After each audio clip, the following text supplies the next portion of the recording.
সুযোগ পাইলেই আমাকে একটা ঘুষি মারিয়া দিতে পারেন, আমি তো আপনার টেবিলে বসবো না, আমি দাওয়াত অ্যাকসেপ্ট করবই না, কিছুতেই না, আমি তো এখানে আসবো না। তো এটা আপনি বাস্তবায়ন করবেন না, যাহারাই ক্ষমতায় যাইবেন তাহারা এটা বাস্তবায়ন করিবেন।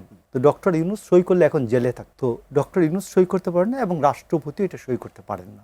গণভোট অধ্যাদেশ ছাড়া বাকি সবগুলি অধ্যাদেশ আমি মনে করি সংবিধানসম্মত।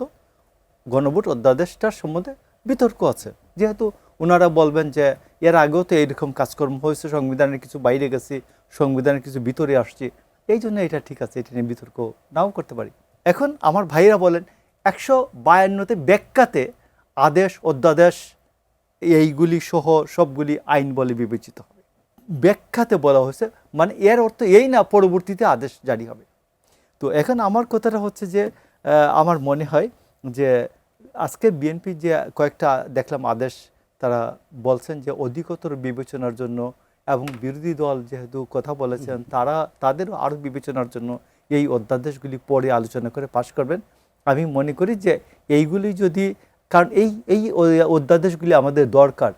আসিফ নজরুলের ডিফেন্ড হচ্ছে যে তিনি এই কারণে একই কারণে এই ডক্টর ইউনূসের সামনে দাঁড়িয়ে